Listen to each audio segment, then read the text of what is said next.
Film is an art form, with its artistic integrity coming from passion and the design of a plot, upon which characters, theme, pacing and tone all amass to give the film its identity.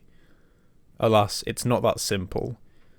Each film is part of a larger industry, relying on profit to sustain, coexist and compete with other forms of entertainment.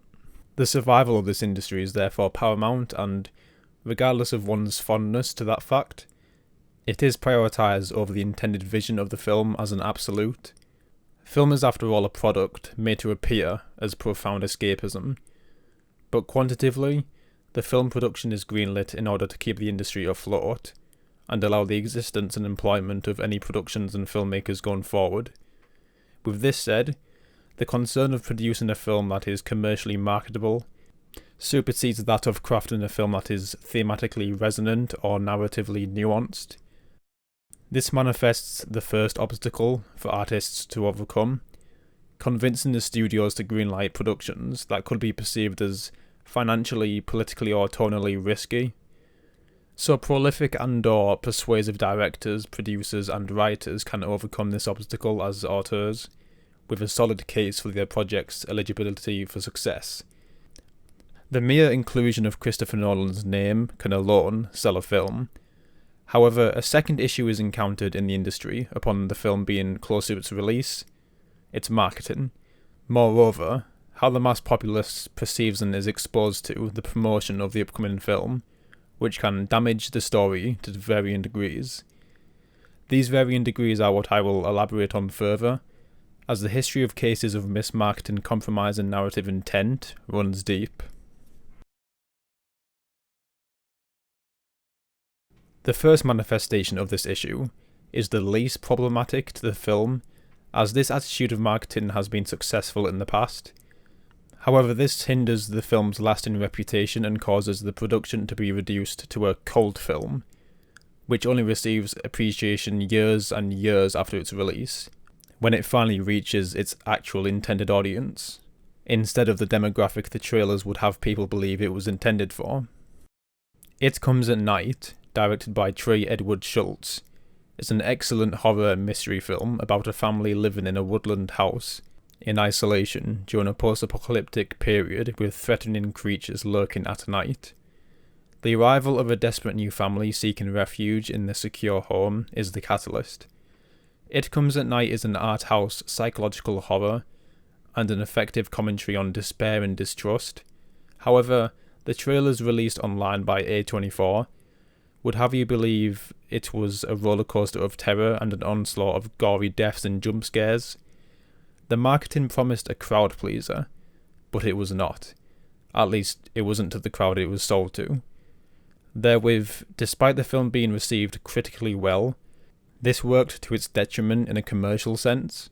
This film was mismarketed, and through the inimitable power of word of mouth, the word was spread that It Comes at Night is nothing like the trailers, which sounded inherently bad from face value. Not to mention that nothing actually comes at night and the creatures are never seen. The title is an esoteric metaphor before having seen the film. The most damning evidence of this is It Comes at Night's status on Rotten Tomatoes. The critical reception was a successful 87%. Yet the audience score was 44%. The marketing material placed heavy emphasis on the mystery of what was coming at night, with the red door and the dog bleakly staring into the darkness in the trailers and posters. The trailer had rampant editing to insinuate jump scares over suspense and atmosphere. The director himself has publicly said he never approached it as a horror movie, but that didn't stop IMDb from listing it as such. The trailers raised questions the movie had no intentions of answering, so both the creators and consumers are left annoyed when the marketing has created such cognitive dissonance.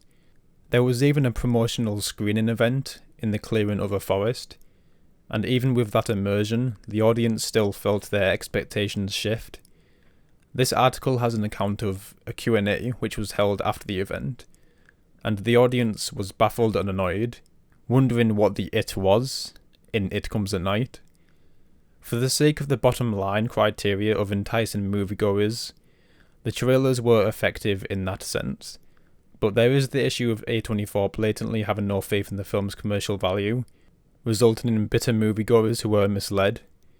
It almost gives experimental art house films a bad name when they're segregated as fallible or flimsy. The same happened to Drive from 2011. The trailers sold the audience on the next Fast and Furious, but got the slow but gripping and thorough drama instead. After seeing Drive in theatres, Michigan resident Sarah Deming actually went as far as filing a lawsuit against the distributor and the cinema of the film, stating, and quote, "bore very little similarity to a chase or race action film, having very little driving in the motion picture," and this is only an egregious example of the audience backlash. I was good at it.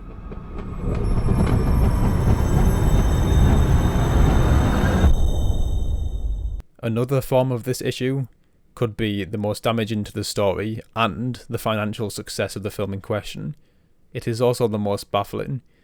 The most controversial marketing was done for Castaway, directed by Robert Zemeckis and starring Tom Hanks. The film followed the endurance of a man who is stranded on a remote island as he undergoes an emotional and practical transformation in using survival instincts.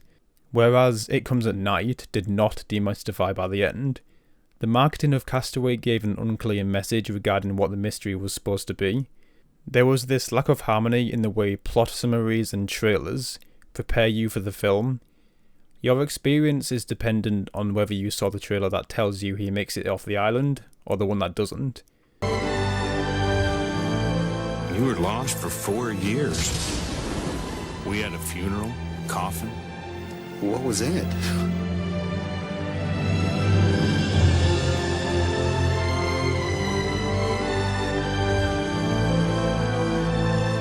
The hook of the film was perceived by some to be the main character's journey and efforts to escape the island and return home, and the question of whether he will make it alive. Others felt that this was about the after effects of the trauma once he had escaped the island and tried to reassimilate himself back into society. At least this was the discussion in the trailer. That is, before the trailer decides to spoil the ending and show the titular character making it back home to his wife. And here lies what I think is the problem. The trailer was dictating how the story should be viewed in a cut and dried manner, and many moviegoers didn't like that. This created discord on what the film was about, that constantly draws from the marketing material.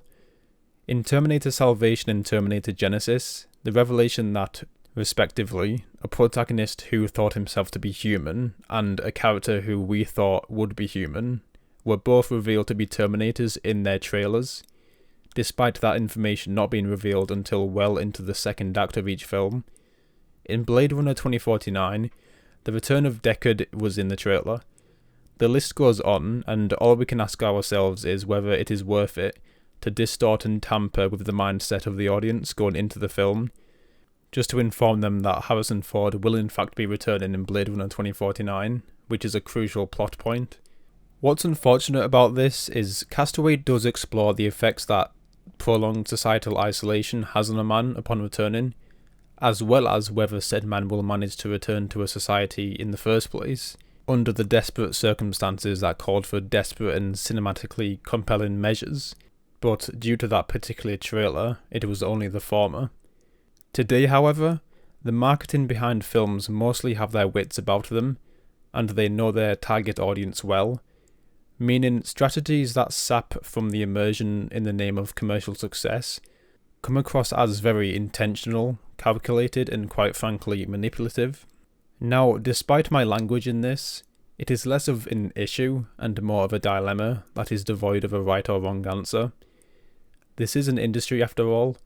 The lines are blurred regarding whether mismarketing a production is justified, given that it can work in most cases to the industry's benefit, which in turn further allows the funding and flexibility of more risky greenlighting in the future.